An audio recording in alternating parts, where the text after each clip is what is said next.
La première session qui va nous concerner, on est entre nous, ça y est, c'est celle du témoignage de Forcia, qui vient finalement nous rappeler un peu les bases de comment gérer une data, c'est pouvoir faire croiser et l'IT de manière équilibrée, un mix entre l'IT et les métiers pour pouvoir acculturer l'ensemble de l'entreprise. Elle en parlera beaucoup mieux que moi. C'est Caroline Conan, Group Chief Data Officer de chez Forcia, que je vous invite à accueillir sur scène, s'il vous plaît.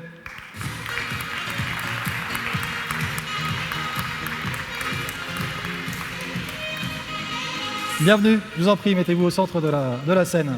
Merci beaucoup. Bonjour à tous. Donc Caroline Conan, Chief Data Officer pour Forvia maintenant.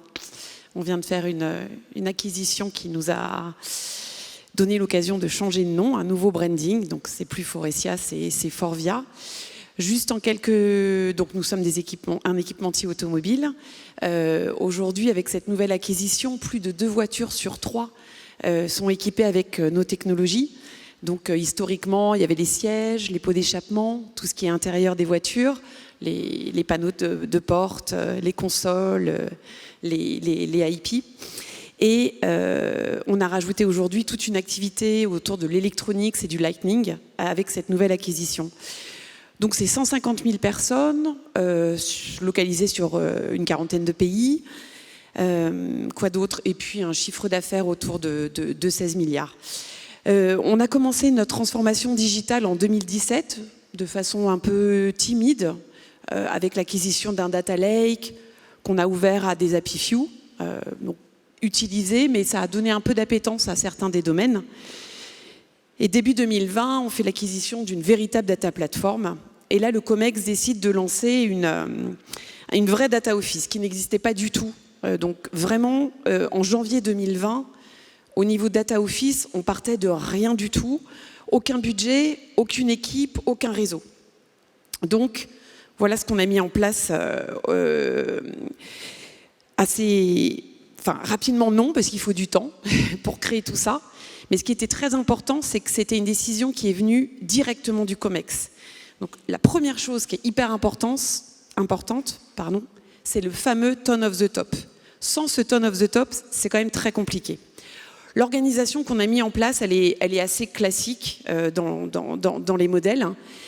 Il y a une équipe centrale avec un Chief Data Officer, un Data Quality Manager, parce que la Data Quality, c'est clé si vous voulez créer une adoption sur la plateforme et les projets que vous allez développer dessus.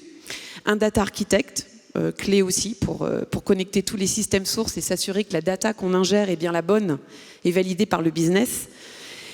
Des data ingénieurs qui sont venus beaucoup plus tard, mais la data platform dont on a fait l'acquisition nécessitait une vraie équipe de data engineering, ce qu'on n'avait pas forcément au départ. Donc là, aujourd'hui, j'ai une équipe de 15 personnes uniquement dédiées sur la data engineering. Et enfin, un software quality auditor qui, lui, c'est elle en l'occurrence, va auditer tous les projets de la phase 1 jusqu'à la phase 4 de rollout et de maintenance pour s'assurer que les délivrables sont bien respectés. Au début, on était 3 et quand on a fini l'année 2020, on était 18. Donc, il y avait une forte appétence. Ensuite, on a un réseau qui est très classique, qui est divisé par domaine, nos 10 domaines qui résument toutes nos activités.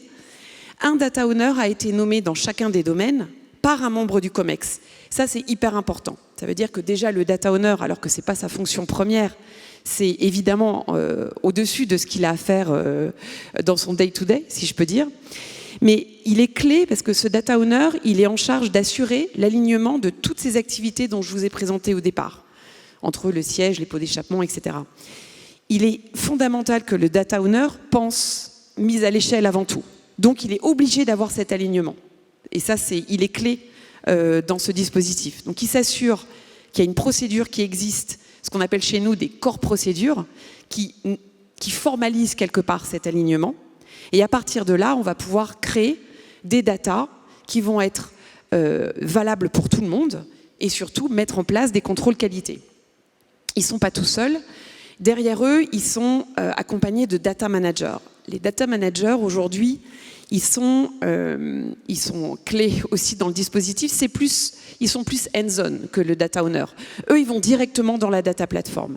C'est eux qui vont tester ce que les data ingénieurs ont fait basé sur leurs spécifications. Ils vont tester, ils vont valider, ils vont amender, corriger.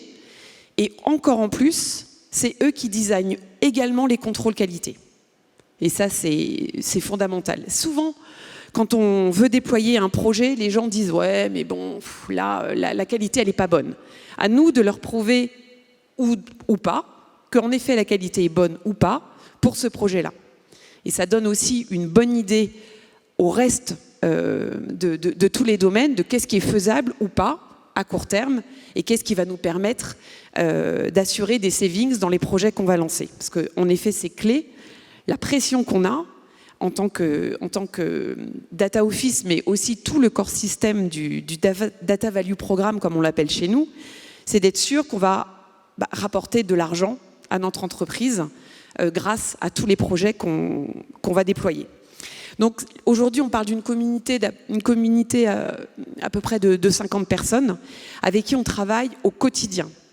Donc pour chaque domaine, j'ai un data ingénieur qui va créer dans la data platform cette fameuse single source of truth. Mais là, ce qui était très important, c'est que c'est les membres du COMEX qui ont vraiment défini cette organisation et qui l'ont validée. Un autre choix qui a été quand même un peu ambitieux, c'est de prendre quelqu'un comme moi, en tant que Chief Data Officer, qui ne vient pas du tout de l'IT. Moi, je viens vraiment du business. J'étais auparavant en charge de tout ce qui est internal control.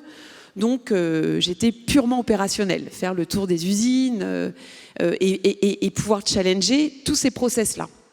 Donc, ils ont fait le choix de prendre quelqu'un qui, pas n'y connaissait rien, mais quasiment, qui a pas sur l'IT, mais qui avait des connaissances business. Et ça, c'était déjà un choix très, très audacieux.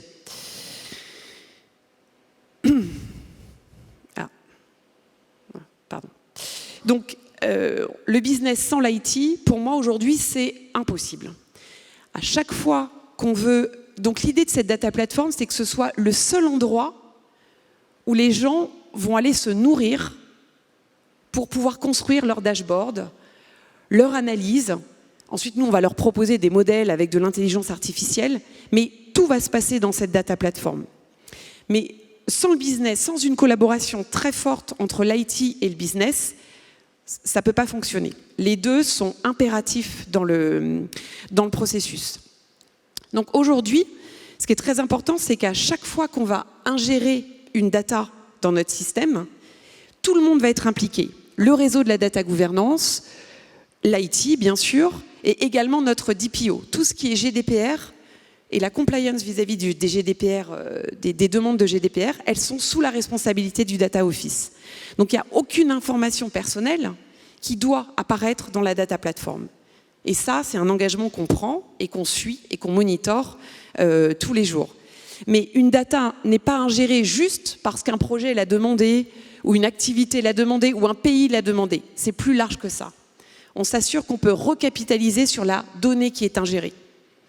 Donc on s'assure avec l'IT où est la source, quelle table c'est si c'est dans SAP, quel système, si c'est Tiger pour une donnée engineering. Tout ça, on s'accorde et il y a tout un processus, donc c'est un processus électronique, sur lequel chacun va s'engager et chacun va valider. Donc on comprend le besoin et à la fin, la donnée est prête pour que mes équipes de data ingénieurs puissent commencer à travailler, à mettre à disposition des datasets pour les projets.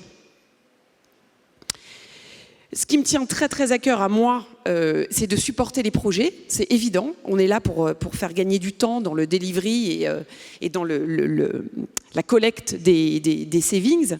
Mais ce qui me tient particulièrement à cœur, c'est de pouvoir exposer cette data à tout le monde, à tous les Forestia, qui puissent aller se connecter sur la plateforme, faire leur analyse, utiliser les applications qui sont disponibles.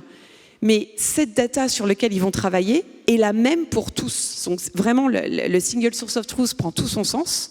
Donc ça veut dire une data qui a été validée par le business, sur lequel on a mis en place des contrôles qualité. Donc on sait dans quelle partie du monde, sur quelle usine, sur quel centre de R&D, la qualité doit être améliorée. Donc tout ça est suivi dans la data platform pour tous. Aujourd'hui, quand on met à dispo de la data, on a un système de couleurs. Bon, de la raw data, de la bronze qui est légèrement transformée, mais qui n'a pas été validée par le business. Et dès que la data est silver, là, je la mets à disposition pour tous. Donc on a un catalogue qui s'appelle l'ontologie, qui est une sorte de librairie sur lequel il y a une barre de recherche. Vous voulez savoir avoir toutes les productions de déclaration, par exemple. Hop, vous tapez production de déclaration et vous allez avoir toutes les datas qui vont vous être utiles pour faire votre analyse. Donc ce que je disais, c'est qu'aujourd'hui, ça c'est vraiment l'ambition qu'on a, c'est de réduire, de donner plus de place à l'analyse pour tous les Forviens, pardon, je me trompe encore, pour tous les Forviens qui puissent avoir accès à une donnée safe et dans laquelle ils peuvent avoir confiance. Aujourd'hui, notre but, c'est de leur mettre à disposition toute cette cartographie-là. Bon, derrière, il y a évidemment beaucoup de data. Aujourd'hui, on a mis à peu près la moitié, un peu plus de la moitié. Il faut du temps.